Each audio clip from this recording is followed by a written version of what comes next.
Hello, coming to you from one of the happening cities of board gaming, Omaha, Nebraska. Welcome to the Out of the Dust podcast. I'm your host, Nomic Bryce Journey.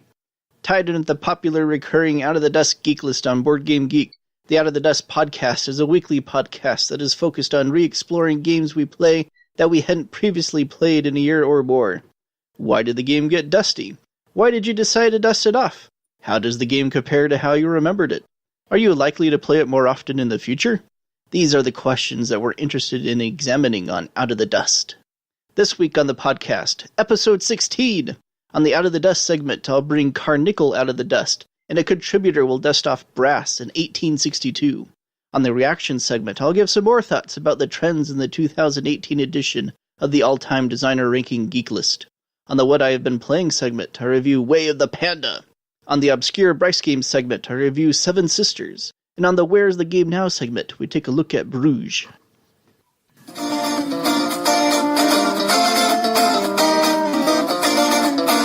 gosh, I'm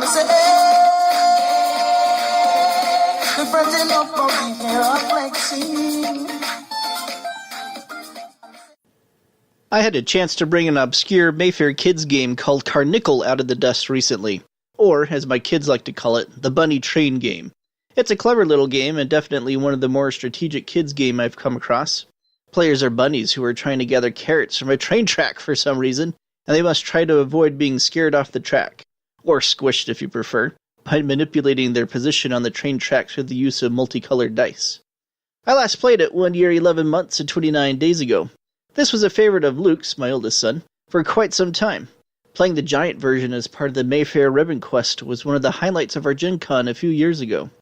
But even favorites get dusty when competing with newer games, and the kids' collection has expanded greatly in the last couple of years, especially as the oldest in turn expands the types of games he plays. But this is right up Joseph's, my youngest son's, alley now, and we brought it to demo at the monthly free family night at the Union Pacific Museum in Council Bluffs. The train theme seemed to be a good match for that event.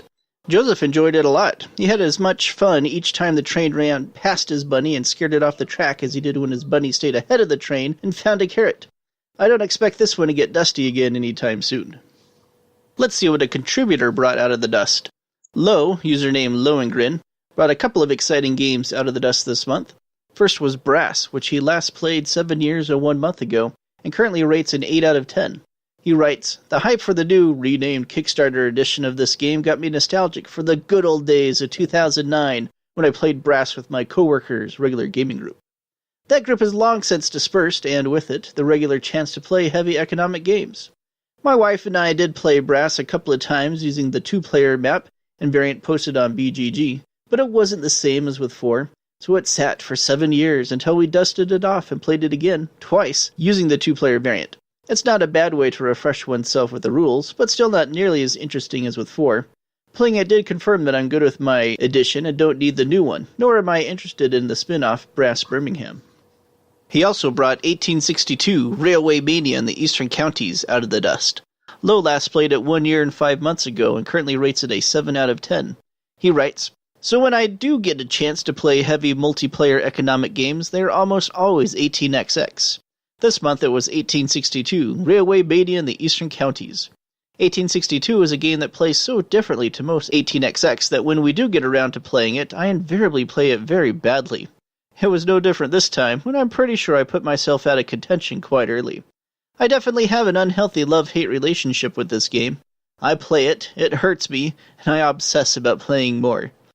Thanks for the contribution, Lo. Brass is one of those games that has slipped through the cracks for me, and I've never had a chance to try it out.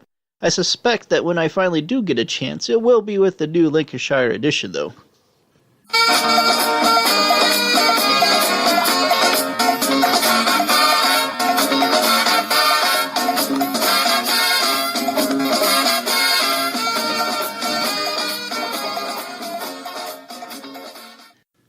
Last week on the reaction segment, I discussed some of the trends of the top designers on the 2018 edition of the all-time designer ranking Geeklist. This week I'd like to take a look at some of the designers a little further down the list. At 25 entries per page, it's interesting to see who just missed making the top 25 designers of all time. This year, that dubious distinction belongs to Bruno Faidutti. who fell out of the top 25 for the first time ever. It's easy to see why. It's been a long time since Bruno F had a hit, and his most recent one, Raptor, was a collaborative design from 3 years ago. Since then, his biggest release, Argo, was largely considered a dud. He's actually got several games coming out this year, but none of them seem to be top 1000 material, which indicates his overall designer ranking next year might be even lower. It's interesting to note that he's become quite the polarizing figure in recent years too. His recent games Wonka Tonka, Kama Sutra, and the upcoming Greedy Kingdoms have stirred up the wrong kind of publicity with controversial themes and accusations of cultural insensitivity. It makes one wonder if the once legendary designer's best games are behind him. If I had to make a wager, I would have to bet against Bruno F reclaiming one of the top 25 spots anytime soon. The designer who replaced him in the top 25 is Phil Walker Harding. He's actually been designing games for over a decade, but it seems like he's really caught his stride in the last 5 years or so. The continued success of Sushi Go, Cacao, and Imhotep poised him on the cusp of the top 25 a year ago, and the positive splash of Baron Park has put him over the top. And with Gizmos rising quickly in the ranks, it looks like Phil will be hanging around the top 25 for the foreseeable future. Going all the way to the end of the top 100 and just barely qualifying for the list at all is hot up-and-comer Wolfgang Warsch. Yeah, he's not going to stay at the end of the list for long. His trio of Spiel des Jahres and Kenner Spiel des Jahres nominated and winning games are going to assure his rapid rise in these mathematical rankings, and it will be interesting to return to this list in a year and see where he winds up after Gonschon Clever and Dark Quacksalber von Quedlinburg have had a chance to make it into American collections and factor more significantly into his overall ranking.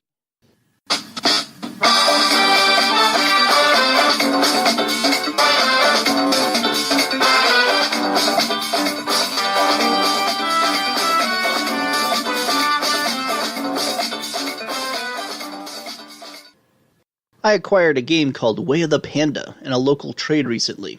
This is a CMON game that, surprisingly for anything they produce, has really seemed to fly under the radar since its release earlier this year. The game is designed by trio Andrea Mainini, Walter Obert, and Alberto Vendramini, who have never collaborated on anything together before. It's Alberto's first design credit. Andrea is best known for Sails of Glory, while Walter is probably best known for the cult classic Ugtakt. That's quite the diverse range of backgrounds for a trio of designers coming together to design what is probably one of CMON's heaviest games. The game features an amusing theme in which Panda's civilization is being threatened by ninjas. They must learn martial arts in order to carve out a place for their expanding cities. It seems like in designing the art style, CMON took the "let's see how close we can get to Kung Fu Panda without breaking any copyright laws" approach. In fact, during a recent demo I did for the game, we joked to passerbys that we were playing Totally Not Kung Fu Panda. But despite the theme and cutesy artwork, there's some serious meat to this game. Players use a Francis Drake-esque worker placement mechanic where they can only select actions in a sequential order. The actions cost both workers and action points, and the way these costs influence certain other mechanics is very interesting. Besides dictating what a player does with their pandas on the board, the number of workers spent influences how many action points they have to spend next round, while the number of action points spent determines turn order.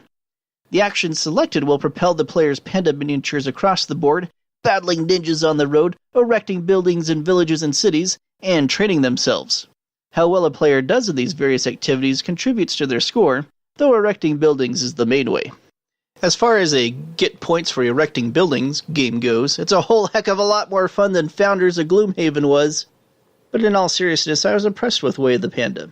There's a lot to like under the colorful surface of its exterior. The worker placement system offers a lot of strategic decisions, and the spatial element of what's happening on the board with the pandas is meaningful.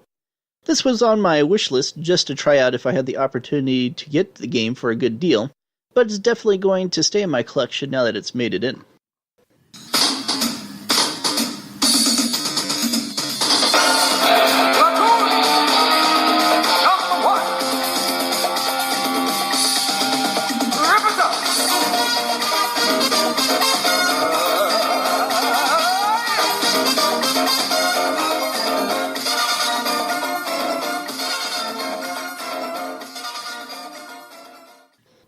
Obscure Bryce Game segment time. This week I'm going to tell you about Seven Sisters, a Kickstarter game from 2012, and the only game from designer Brad Champagny, and one of only a handful of games from publisher Wishing Tree Games. Seven Sisters is probably best known for its infamously bad art more than anything else. So let's start with that. The art is not good. It looks amateurish, even by Kickstarter standards. The physique of the people in the game is just not quite right, which gives the game a little bit of an unsettling look. It's appeared on several different good games with bad art lists over the years. Because this is a good game, and for me at least, the less than perfect art ultimately adds to the game's charm in a positive way. It remains, even several years after its release, one of the most unique and engaging area control games I've ever encountered. The theme of the game doesn't make a whole lot of sense, which also adds to its appeal to me. Here's the BGG write-up. The king's birthday has arrived, what the aristocrats from across the land have gathered to throw a lavish ball in the king's honor, sparing no expense in attempt to impress him. Of course, everyone knows that the best way to impress a father is to win the favor of his daughters. At the ball, one more bit of business needs to be settled. Each aristocrat has bet a parcel of land that he can curry the most favor from the seven sisters over the course of the party. With their land and honor on the line, each aristocrat is rushing to gain the favor of his daughters and to cast derision on his opponents.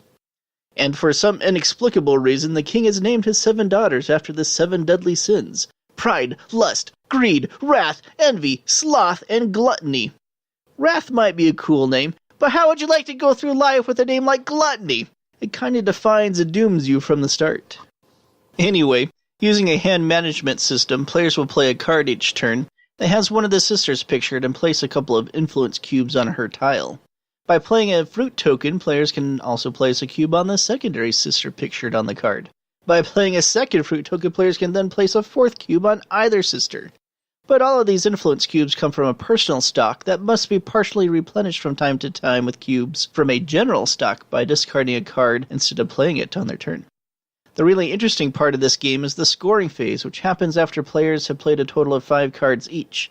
During the scoring phase, the sisters are resolved in the order that their tiles were randomly dealt at the beginning of the game.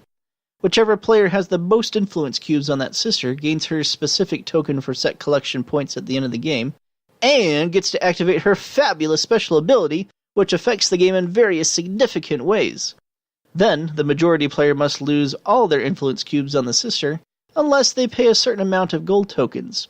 After 4 rounds, another scoring phase takes place, and then players earn points. They get 1 point for each sister tile they collected, 2 extra points for collecting a complete set of 7, which is really tough to do, even at minimal player counts, and a point for having the most leftover personal stock influence cubes, fruit tokens, and gold tokens. And that's it. It's a very low-scoring game. The game I played most recently, I lost 11 points to 12 to 16, but I've often seen the game come down to a first or second tiebreaker. The game suggests a certain order for the sister tiles for the first game, but the game really shines with a randomly selected order. The order in which sisters activate their special abilities has a huge impact on the game, and guarantees a completely different approach and feel with each play. I'm a big fan of how this works out.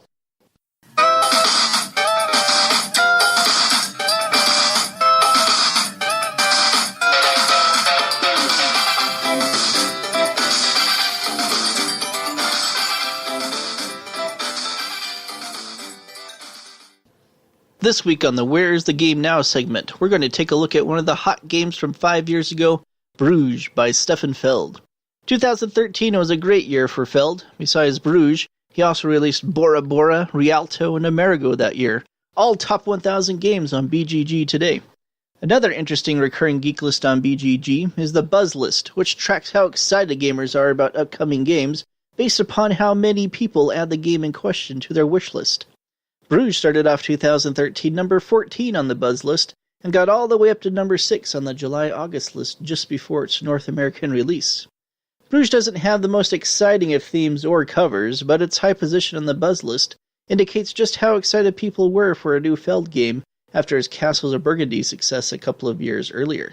When the game finally was released, it debuted at number 32 on the top up-and-comers list, and stayed on the next month too, which, as we've seen in our analysis of other games in this segment so far, is not an easy thing to do.